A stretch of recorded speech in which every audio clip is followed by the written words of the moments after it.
that don't know, my name's Alexio, and this is MyoSing Community, something that we started a while ago. We started it as a way to hear from other people from all over the world, and it's been a great opportunity to come together and talk more about some of the things that are going on. This program today is going to be covering a lot of different topics that we've been covering as part of our series, and I'll be moderating today's, regardless of where you're joining from. Just some quick reminders. Please be respectful of opinions of other people. We ask that you honor that, and please remain muted. When you aren't speaking, we ask you can raise your hand below, or you can always sidebar chat your questions to the corner. OCN is a 501c3, and we are 100% donor-supported ministry. Currently, and I'm sure the statistic changes so fast that it might be outdated as of when I recently looked it up, but that's part of life. And 1 in 5 Americans actually share their faith online. So this is where OCN and MyoSing Community has been an anchor for the past 25 years that holds our faith over fear. OCN's social media presence continues to grow, and it looks like we have people joining from all over the world. And with that, I turn it over to you, Father Chris. Thank you, Lenny. Thanks very much. Welcome, everyone. We welcome our board members who are on, our volunteers, and everyone at the MyoSing community. Today promises to be a very interesting conversation as we continue the document Life for the Life of the World. We have 2 very special guests with us tonight. We'll introduce them in just a few moments. If you enjoy the program and you want to support MyoSing, you can do that by going to the link that Eleni is going to provide for you in the chat room. This is our 25th anniversary. I can't believe we've been broadcasting for 25 years. I took a little bit of break, but then I'm coming back now to help out, and OCN continues to grow. Our 25th anniversary celebration also has with it, as always, a fund drive, and we're about 70% at our goal at this point, $150,000. We've raised over $100,000. So every bit you can give is always helpful. When enough people care, we can make a great difference.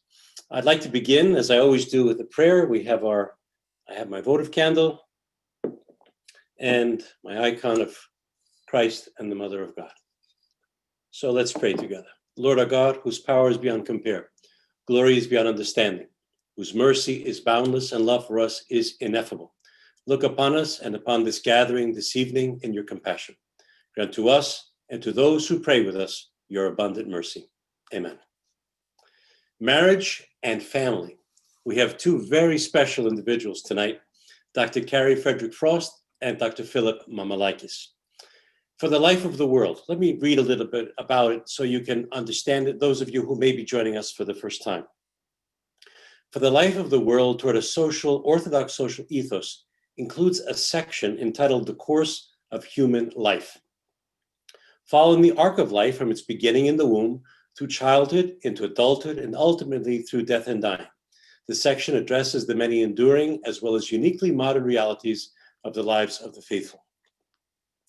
Dr. Carrie Frederick Frost is a theologian and scholar of modern Orthodox Christianity who attends to matters of women and mothers in the church, sacraments and practice, Christian material culture, and contemplative prayer.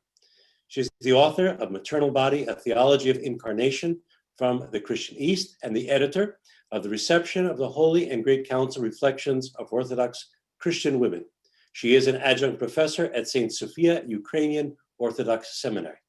A lifelong Orthodox Christian, she grew up in the Orthodox Church in West Virginia, and she now lives in the Pacific Northwest with her husband and 5 children. Dr. Philip Mamalaikis, with his wife Georgia, have 7 children and live in Boston. That's 12 children altogether, isn't it? Where he is assistant professor of pastoral care at Holy Cross Greek Orthodox School of Theology. Dr. Mamalaikis directs the field education program and teaches classes on pastoral care, marriage and family, grief, death and dying, and topics related to pastoral counseling. Dr. Mamalaikis has a Master of Divinity from Holy Cross and a PhD from Purdue University in child development and family studies, specializing in marriage and family. So between all of us together, that's 12, and I have 6, so that's 18 children we have. So we've probably have something to offer this conversation, I would think. Welcome, Carrie. Welcome, Philip. Thank you, Father Chris. Thank you so much for having us here. And thank you so much for the work that you're doing.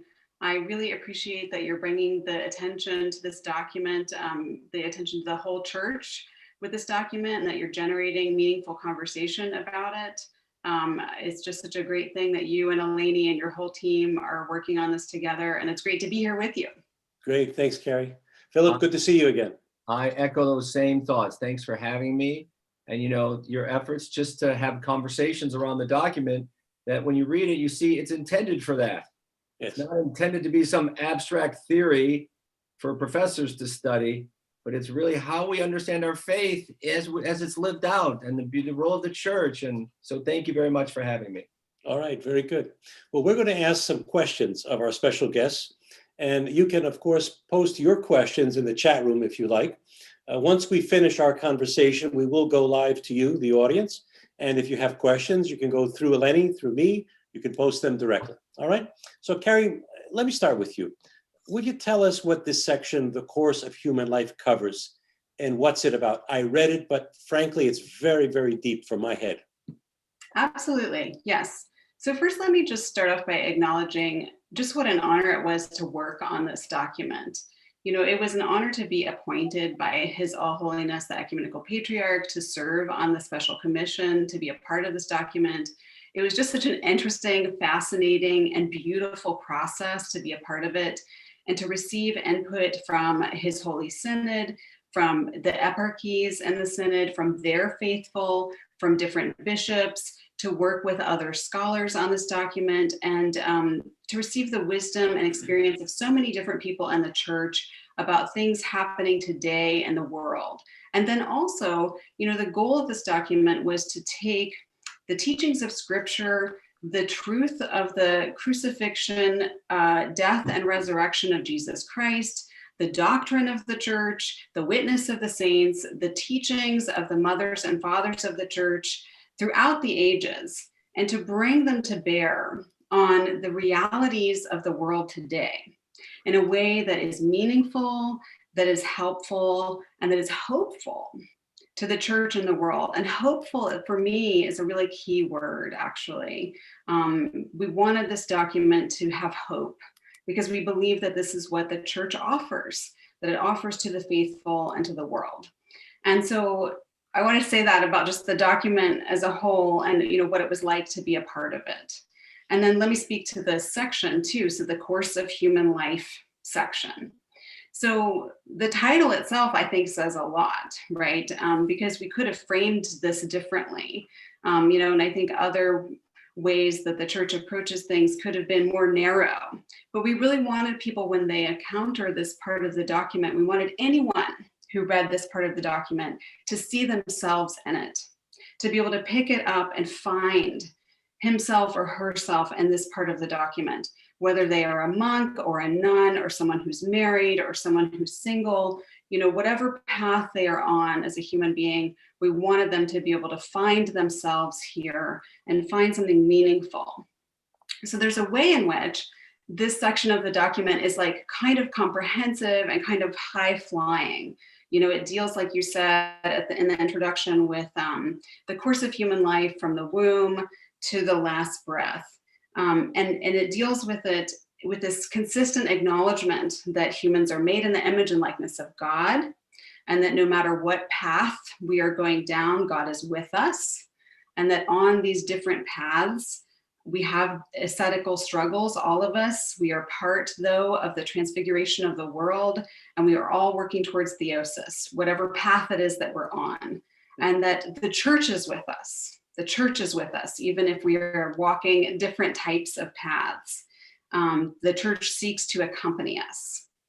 So it has this high level that it's working on, but then it also zooms in too, and has very, and deals with particular things that people face across the course of their human life. And so let me just give a couple examples of those. I know we're not going to be able to do everything, but I do want to give people just a flavor, a couple examples. Yeah, Carrie, before you go there, I just want to make a point that many times we get very carried away, especially now with COVID and people having to stay in their homes. We think of our lives in such a small bit of time.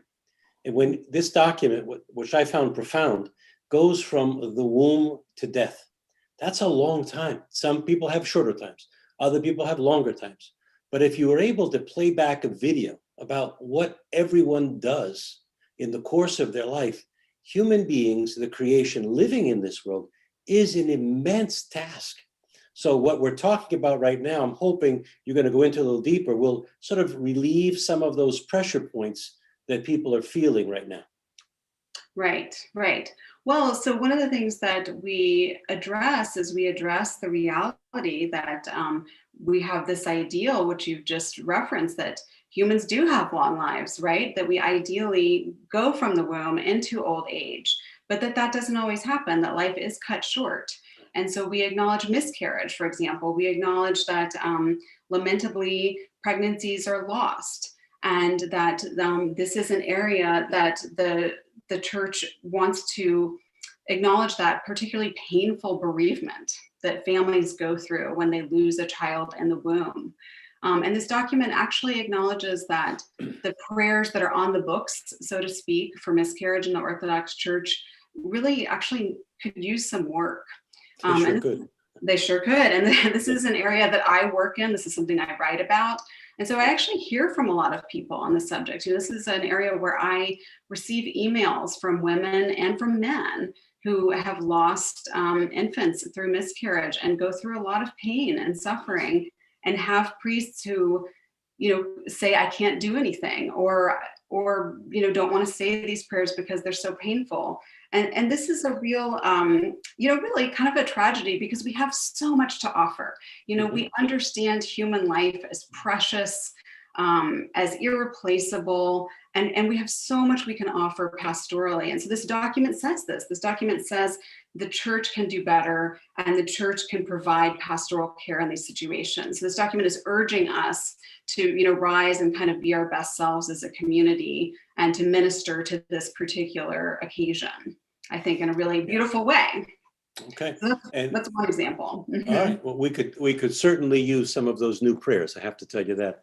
I'm a pastor now, or a priest now, for over 40 years. And every time I've read some of those prayers, I said, oh, there has to be something better than this, because there's a lot of hurt there.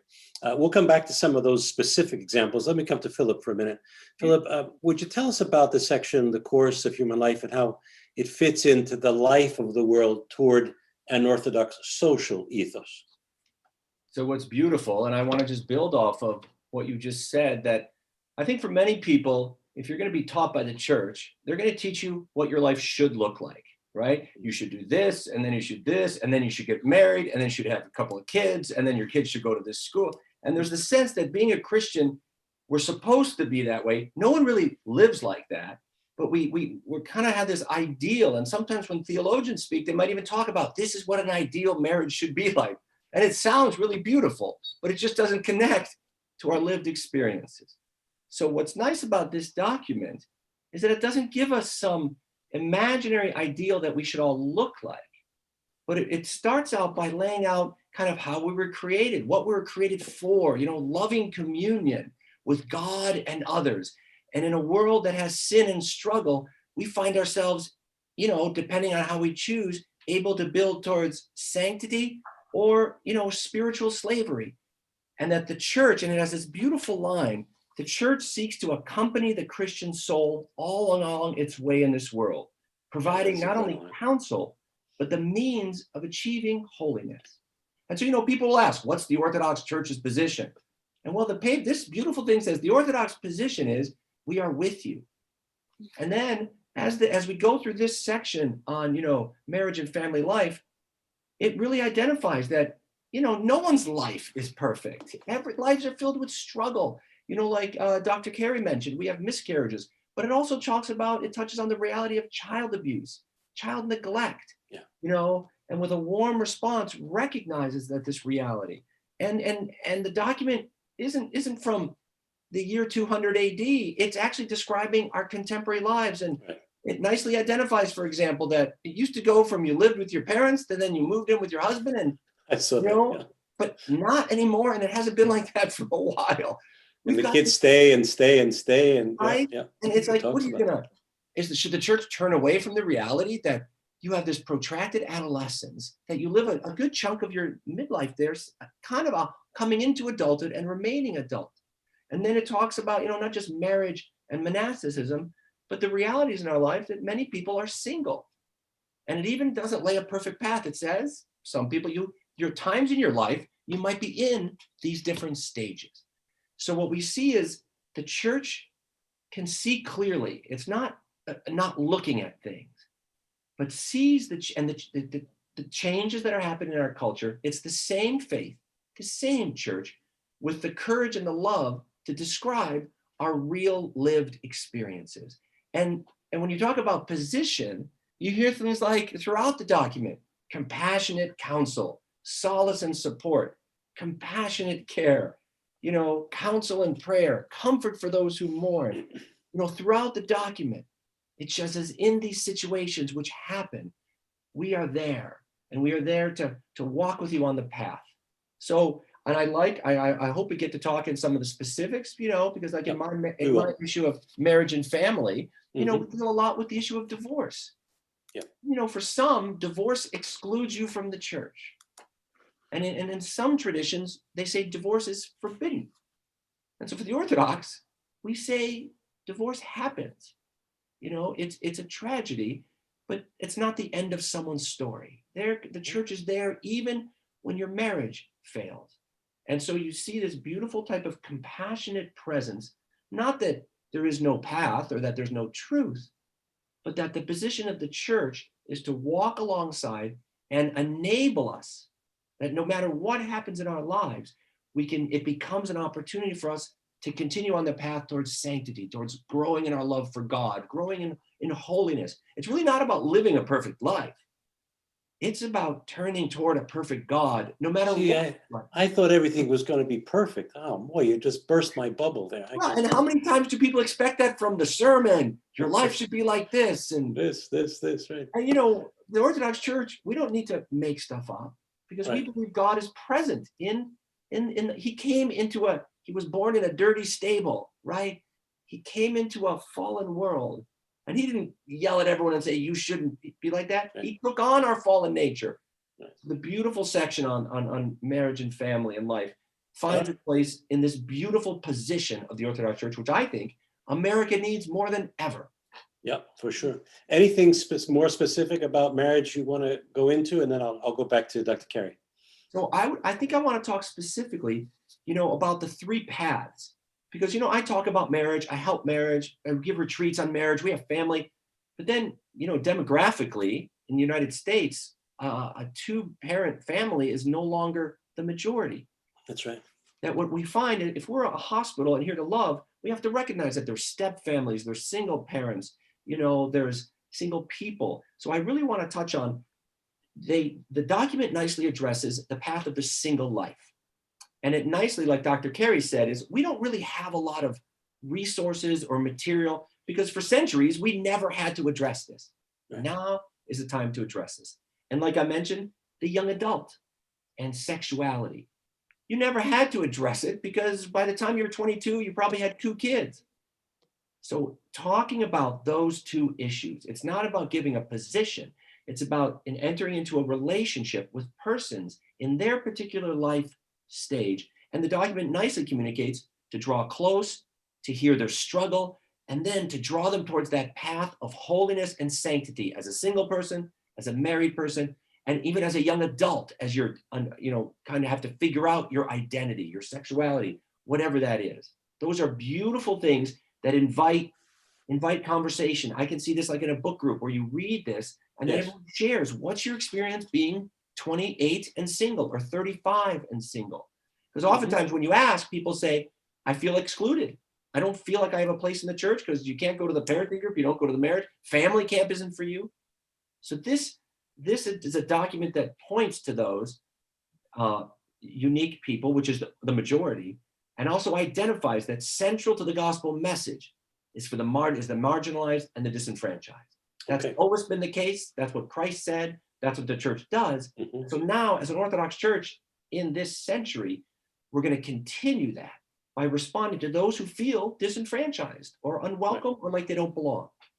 Well, the beauty is that, as you've said, and Dr. Carey said the same thing, is that we're looking at this and we're developing relationships with people. Carrie, let me come back to you. You had said that that was the first thing you wanted to cover. I think there were a couple of other things that you wanted to share. Would you do that now for me? Sure, absolutely. Yes, I just thought I would highlight a couple of other specific things that the document addresses, and it addresses so many. We could go into so many, but a couple other I thought I would speak to. Sure. One is suicide. So this document, very frankly, and I think very compassionately addresses the reality of suicide by saying that it's a tragedy, it's a profound assault on the dignity of the human person, but we have a better understanding of mental illness today. The church acknowledges that suicide typically involves spiritual and psychological factors that compromise a person's rationality and freedom. And therefore, Christian burial in these situations can often be possible. And this is so important. This is so important to minister to the people who are bereaved from someone in their life who is lost to this particular death.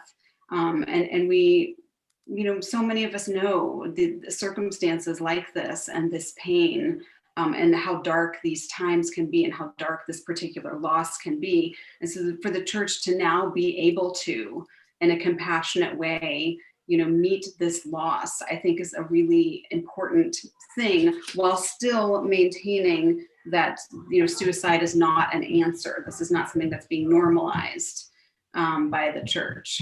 So that was another example I wanted to speak to. And then the other one I would say too is sexuality. I think it's really important that this document addresses sexuality, because all of us know people who are wrestling with their own sexuality, wrestling with their own sexual orientation. We have people in our communities, we have people in our churches who are doing this. And this is such a huge question in our American culture or around the world today, are questions of sexuality, sexual orientation. And we've heard so little from the Orthodox Church on this, frankly. And so now we have some observations from the church to think about and to have conversation about. And so I'll speak to just a couple of the things that the document says on this. It says that sexual longing has a nature component, so that it's not just a choice that people make. The line from the document is that many of the sexual inclinations we have come into the world with us. Another thing that the document says is that people have the right to be free of persecution based on their sexual orientation. So that's affirmed very strongly. And this is something throughout the document, actually, is the church affirming that people shouldn't be persecuted for any reason, whether it's about sexual orientation or any other reason. But then the thing I think actually that is most interesting about this, which is that the document says, is that human identity is not primarily about sexuality. And I think this is a very, very interesting observation, actually, because I think a lot of the kind of cultural conversation about sexual orientation does equate or conflate sexual identity, sexuality with identity. But the church is saying that our identity is about being made in the human and likeness. It's about being created by God. It's about our personhood. So this is about a theological understanding of who we are. And that's our primary way of understanding who we are. And I think that that clarifies some of these issues around sexuality for us and gives us a way to think about these issues, which are really complex. And I think deserve our attention as Orthodox Christians, as fraught and as complicated as they are.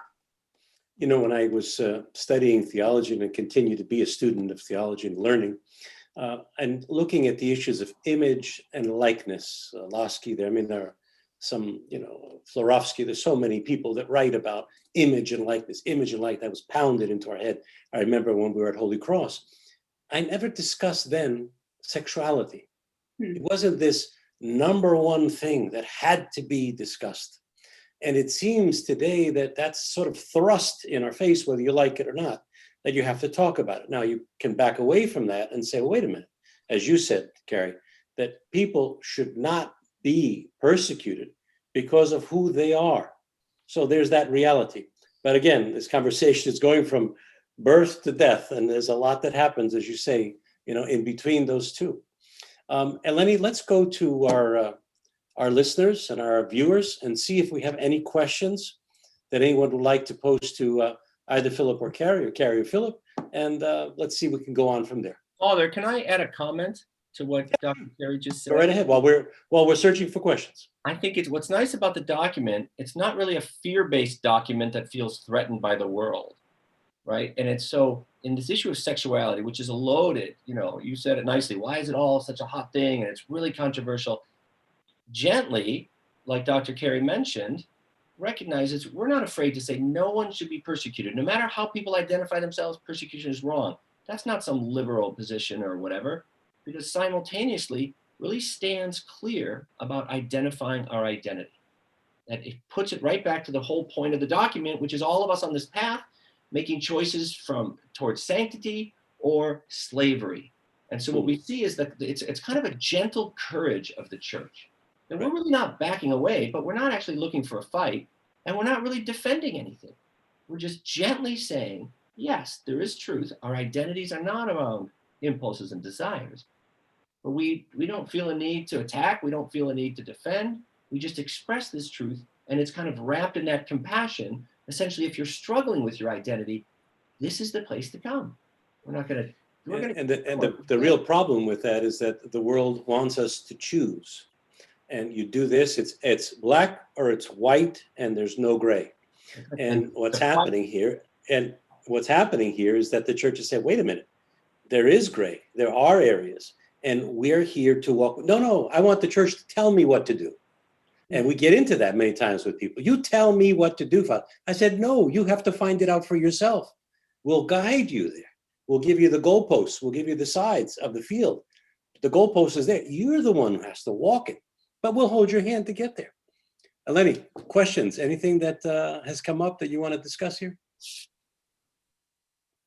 Well, you all just answered one of the questions, so we'll move on from that one. All right.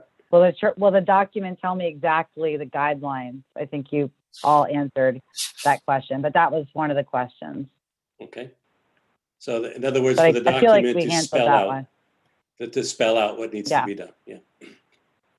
Right. I remember having a discussion. I think we handled that one. I remember having a discussion with some seminarians when I had the privilege of serving at Hellenic College of Holy Cross. And I would say to them, remember what my grandfather in Greek is papu, what my papu used to say. And they said, what was that, Father? This was a church class on parish administration. And I said, my grandfather would say, remember, every time you point your finger at someone, there's 3 fingers always coming back at you. So for every issue that a person has, you've got triple that you have to deal with. So make sure that you are reaching your hand out to lift people up and not point out what's wrong with them, because the conscience does that. The world does a great job in destroying many, many things about us. Our job is to lift people up, as we know through this document. Any other questions, Eleni, or thoughts that people have? Sure, we have some other ones that came in. So let's see if we can, Hermina, we'll get to your question next. Yeah, you can either type your question in or you can raise your hand and we'll find you and call on you. But let me take this question and then we'll go ahead with you. The question is around suicide, and it sounds like, if I have somebody in our church, what's the best way to get more information from this document to someone that is looking to harm themselves? Who wants to take that? Carrie, Philip, who wants to grab on that one? Where's the best places to get resources? I don't have that off the top of my head, but I know there's suicide hotlines, and I would talk to your parish priest. These are people who will know exactly the numbers to call for more information. We have resources through Camper. We just did a whole workshop on suicide. There's a, mental health first aid, and there's suicide 101. I would suggest talk to your priest, who is going to have access to those resources. And I would add to it, don't be afraid to talk to your priest about it. And if you know someone who's going through, don't wait until it's too late. I mean, if someone is having trouble, they may not be contemplating suicide at that moment, but they're entertaining thoughts of it. So that's the time when you want to get involved and you want to intervene, you want to help. That's the key.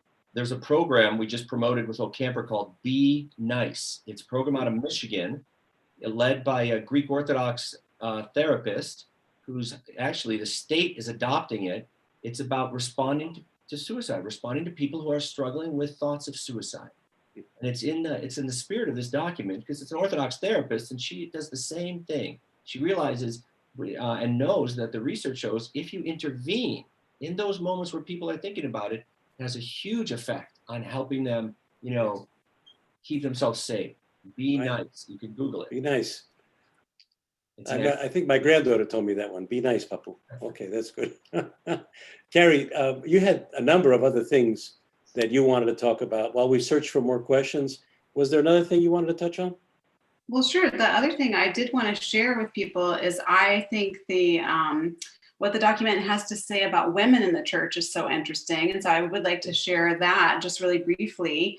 The document talks about men and women in the church and asserts that they are different, but have the same spiritual dignity, that they are equals in personhood, and that the inequality that we see in the world and in every sphere of life, is how it puts it, is a reality of the fall.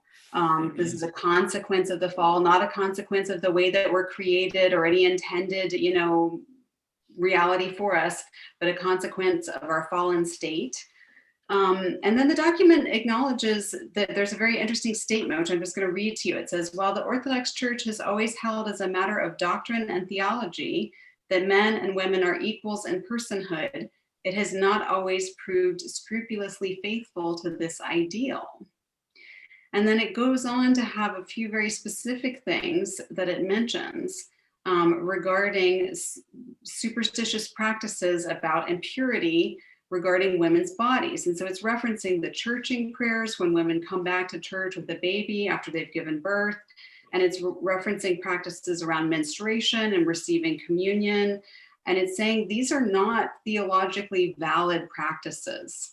And it in fact says Christian women who've prepared themselves for communion through prayer and fasting should not be discouraged from approaching the chalice. They should come to the chalice if they have prepared themselves for communion through prayer and fasting like anyone else. And so this is very, frankly, and in a very straightforward fashion, addressing some of these practices, which we do still have, not everywhere, but in some parts of the Orthodox world, these things are still practiced. I think in a very, again, straightforward but compassionate manner, which I welcome, and I think really speaks to the realities of women in the church today in a helpful way. And then the other thing that the document does with women is it acknowledges women's ministries in the church. It acknowledges that today women are occupying ministries in the church in new numbers and in new fashions that are hitherto, unseen. Like there's this line about women being theologians, seminary professors, canonists, readers, choir directors, and experts in any numbers of professions that benefit communities of faith. And there's this appreciation of that reality, of this contemporary reality of women being in these roles today. And then another line saying that the church must continue to consider how women can best participate in the building up of the body of Christ, including a renewal of the order of the female diaconate for today. So we're hearing here an encouragement to consider reinstituting the ordained order of deaconesses in the church, which is something that existed in the church for the first 1,000 or so years and sort of fell out of use. It was never something that was banned or banished, but for a variety of reasons fell into disuse. And there have been calls and various considerations of reinstituting it over the past, I would say, century. And we're hearing here in this document, some encouragement to do exactly that. So I think all of those things are quite interesting and more fodder for conversation, which is what this document, as Dr. Phillip has said, is really all about, is is conversation for the faithful. Okay, very good. Great. Philip, do you have We anything do to have add there? several questions that Oh, have also okay. been coming in. Okay. Hermina, go ahead and lower your hand and you can ask your question. Sorry. Thank you for waiting. Sorry, I was trying to type it in, but it's long. I would like to ask the speakers, what they thought, what their view was about clergy providing counsel to the faithful, clergy who are not professionally trained in mental health, or clergy who perhaps do not have the same view as you do about sexuality. I think this can be rather damaging to the faithful. What are your views on that? I'm a neuroscientist, by the way.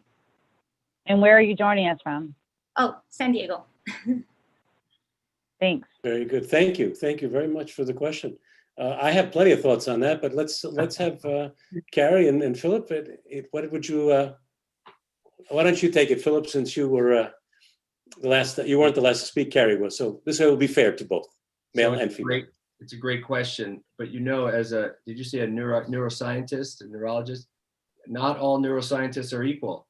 You get good doctors who should be doing doctors, and you get ones who maybe not the best. You get teachers that maybe aren't the best at their job, and sometimes we imagine that every priest deeply understands and resonates with this document, and then when we experience that, we see that's not exactly true. So what I think my answer to that would be is that's why we're putting this document out. This is part of an education of the faithful, because when we're treated inappropriately, like a priest says something and it doesn't seem right, it can be really confusing. Well, this document is, I think, intended to give voice to the heart of the Orthodox position on this. And the more it gets out there, the more people will start rethinking, because what happens is we adopt views and ideas from outside the church, and we see that. But I don't like criticizing priests for mistakes they make. I'm in the business of educating priests to help them understand, because they face a lot of issues. I don't think they need to be therapists, though, to do what this document says. Is that priests are in the perfect position to draw close with that compassionate care and walk with someone. And that is what most of us need in times of distress. Carrie, would you like to add anything to that? I would like to say I appreciate what Dr. Philip has said. And I would like to also say that, in terms of how we pastorally meet the needs of our faithful, I just generally welcome a broader vision than leaving it all just to our parish priests. Our parish priests do so much, and we expect them to kind of be all things to all people, which is impossible. They're just these human beings who are wonderful, and I love our parish priests, but they're not everything. We can't expect them all to be mentally health trained and, have all this, incredible seminary theological background and, I don't know, be every single other category, like great administrators and great financial officers and every other category we can think of. We need to help them, and we need to, as lay people, be able to pastorally minister to each other. We need to, like Dr. Philip himself does in his work, both at the seminary and in his practice, be able to do that sort of ministry. So I think like a more broadly conceived way in which we are providing pastoral care in the church just benefits all, rather than looking only to our priests to provide this kind of guidance. And I actually think this document serves that well, because it generates conversation and it allows us to think in a broader way about how the church itself supports its members, and think more broadly about what the church means. I think we make a mistake sometimes when we think of the church and we think of just the hierarchy. If we think if like church equals hierarchy in our minds, and we only look to the hierarchy to do things, but the rest of us aren't pitching in, that's kind of a disservice to all of us. So I would like to think of a broader way where we're all, ministering to each other in a pastoral way that would then serve and fill in gaps and support each other. Okay. I would add to that the very simple fact that we go to school probably 7 years to be a priest. And then after that, if we're fortunate, they might have a continuing education program within. It's not even it's a sort of a random offering of speeches and conferences and retreats, but nothing formal. It's the only helping vocation that I know of that does not have continuing education components. And we need that. I have been pushing for that for 43 years of priesthood, pushing. And the only person that was able to really get it going was the so-called Archdiocesan Presbyters Council, which actually came up with a conference called the Art of Preaching on the campus of Hellenic College Holy Cross at the Mariotti Center. And initially the priest said to me, what do we need to learn about preaching for? I said, okay. And I brought Juan Carlos Ortiz there. He was the second man in charge under Dr. Robert Schuller at the Crystal Cathedral in California. I don't know if you know the Crystal Cathedral, but you might know him, Ermina, there. Dr. Robert Schuller, Dutch Reform, nothing to do with our theology.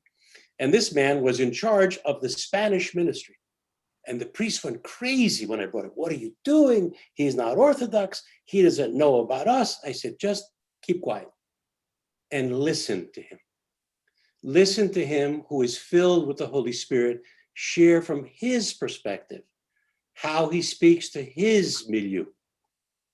That's what we have to learn. So that's something, Hermina, you bring it up very well. We as clergy don't know everything, and we never should profess to know everything. We should know our limits. Now, when you know your limits, then you know you have to reach out and bring somebody in who knows more than you. But we as a church have not done that. We have not prepared our priests and our lay theologians to really, that's what this document does. It says, okay, enough is enough. Let's start talking about it. Let's start figuring out, how do we become this hospital we're supposed to be to help people in their daily lives? So I brought you that example of Juan Carlos Ortiz because that was like sort of a shot and a foul shot off the field. And people say, what are you doing? I said, but they know what they're doing. We don't have to reinvent the wheel. We already have the treasure chest that's loaded with theology. All we have to do is open it and go into it and take out what's there and begin to share it with people. So Hermina, you bring up a very good point. Forgive us as clergy for not being able to do everything. We're supposed to be, as St. Paul says, all things to all people, but it's very difficult for us because, again, it's a 7-year stint. And I took 2 classes in preaching.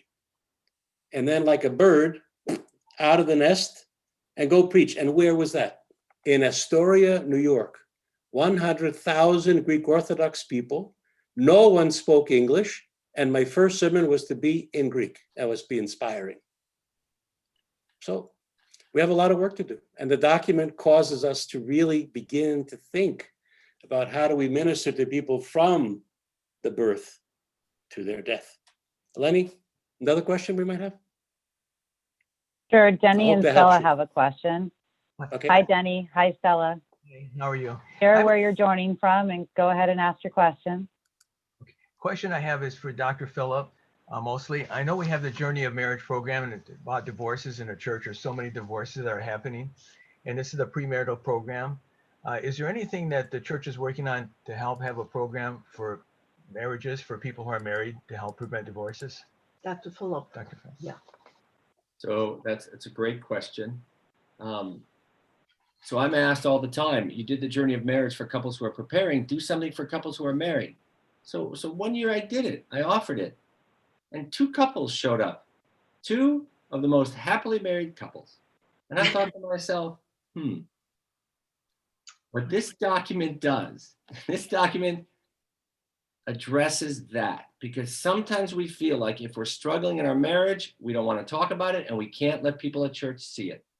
Remember, it's that idolatry of this ideal that somehow to be a Christian, we have to live up this ideal and we're too ashamed and we fail. So what I recommend for couples is that go to the Journey of Marriage as a married couple, because it's about marriage. It's not just preparing for marriage. But I also, Father Chris, I want to take this opportunity because, again, we do things for families and we do things for marriage. But what do we do for couples who are going through divorce or single parents? And so in this in this document, it specifically identifies single parents. Yes. And to Dr. Carey's point about who should be doing the ministry of the church, the document nicely identifies that in those situations, we should provide material, spiritual, emotional support. Do we imagine the priest is going to do that? That when we think about being church, that's all of us. And to recognize that, do we pay attention to those families or individuals in our community with needs and work with the priest to reach out specifically to those who are marginalized and suffering? So the answer to the marriage question is I would go to the journey of marriage and talk to your priest. So, you know, several of us travel around the country and we offer retreats, but there's nothing formal like that yet. Okay. Thank you. Carrie, do you want to add anything to that? No, I think what Dr. Phillip has said is great. Although I also would welcome a program for people who are married, you know, an Orthodox program for people in the thick of marriage. I have a great marriage. I love being married, but, you know, I'm at the point in my marriage where 2 of my children have left the nest. We have 3 still at home, but I'm like, oh, things are changing, you know, like I can kind of feel that things are changing. And it would probably be good to, you know, work a little bit and like think a little bit about how things are changing over time. And you have these points where you've been working so much on the children that it would probably be good to work a little bit on the marriage too. Right? Yes. Am I right, Dr. Phillip? Absolutely. So I feel like I would welcome that. Is what I'm thinking as I'm listening to this. So sign me up, Dr. Phillip, is my reaction. In some ways, Dr. Carey, it's almost like we start over, right? And that's the beauty of this journey. If we're always learning new things. In many ways, if we're doing it right, it's almost like the first year of marriage. Like we're like, I've been married 30 years and I'm still learning. And the answer is yes, yes. And as we live and struggle within the life of the church, with the spiritual father, with the priest, with others, we want to encourage that because that is the Orthodox way. We're always learning. Okay, very good. I think, Eleni, we have time for one more question, and then we'll have to wrap it up for tonight. Just making sure I'm getting the ones in order. I apologize if we missed anybody in this program and you have more questions for Dr. Phillip or Dr. Carey. Feel free to email us. It's info@myocn.net, and one of us will get back to you or get you to the right person as well. So I'll add that in the sidebar as well. We did have another question come in. They're asking not to unmute, no problem. So the question is, for years, we've had so many deaths as Christian people, and we cannot handle the cost of burials, and we have been pushed to do cremations. Was there a reason why the life care was not as obvious in this document? Or anything you can add to that? I missed a couple words of what you were saying. Was there a reason why? What was the question itself, Eleni? It's the questions here. The question's a little bit off too. It's got it's got 2 points in it. In the world for years, we have so many deaths of Christian people, but they cannot handle the cost of burials. And some of them have been pushed to cremation of loved ones. Was there a reason that this sort of afterlife care, or when a person dies, cremation versus burial, was not discussed in the document? Excuse me. You know, there was not a reason that I can recall going through the process. That's interesting though. You know, honestly, had I thought of that as we were going through it, that might have been a point that I had raised to consider to bring into the document. And we've had this happen, right? As we've worked this document and it's gone to publication as a group, we've had things where we've been like, oh, maybe that's something we should have addressed. I mean, this document, as comprehensive as it is, does not include everything under the sun. It's just not possible. So that's an interesting point, actually. That's a really interesting point. That is a contemporary issue, right? Is cremation. So I appreciate that person bringing that up. It's not here for a specific reason. Like we didn't not include it deliberately is my answer to you, but I respect that you're asking it because it is a contemporary question. Okay. Yeah. The issue here is also, as we sort of wrap things up, is the issue of service to one another.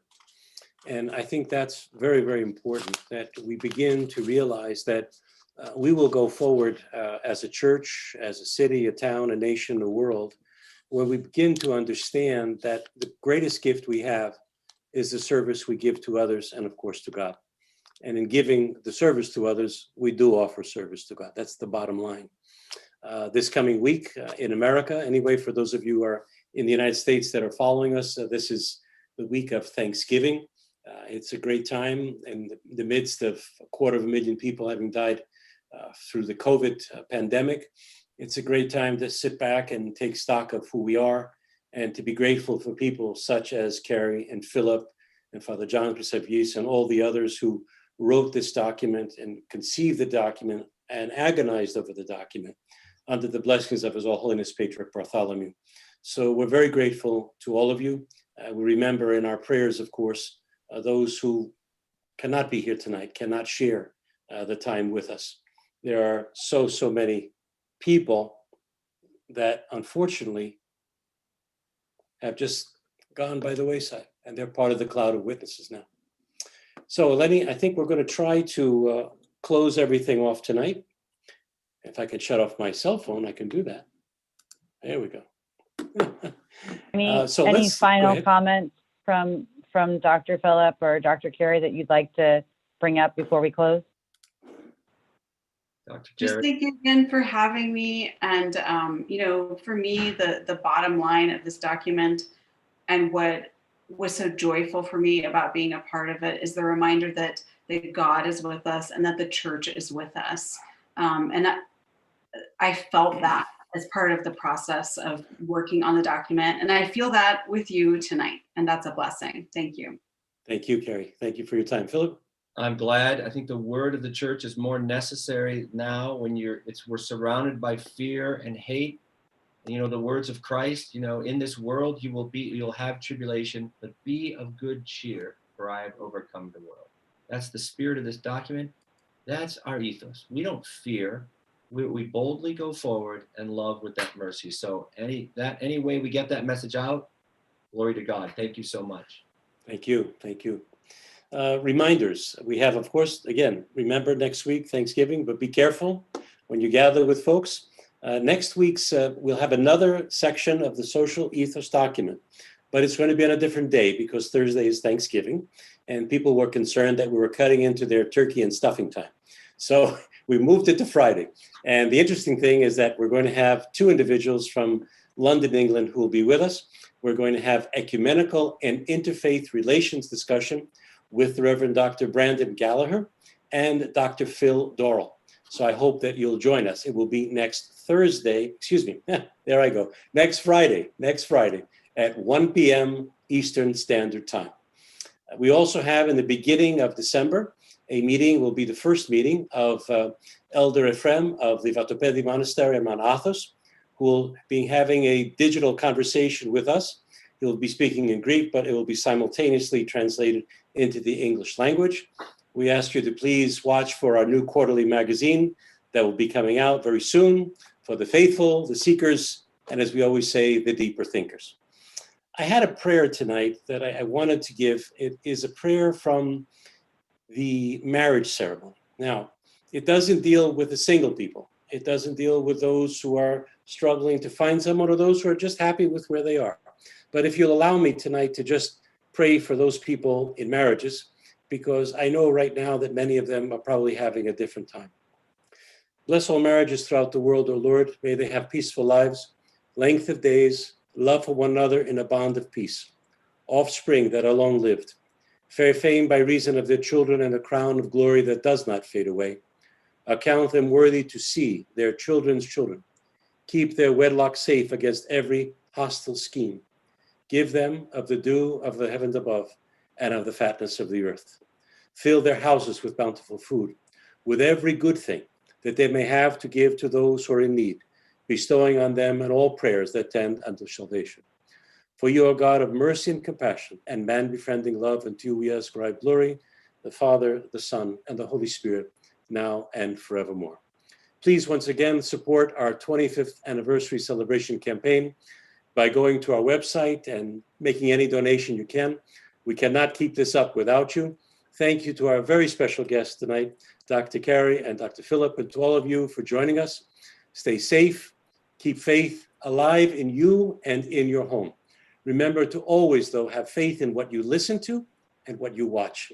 Support myocn.net, which is the wind in the wings of the angels, bringing the message of Christ of peace and love to the world. Oh, yes. And by the way, don't forget to wear your mask. God bless you, everyone. Have a great evening.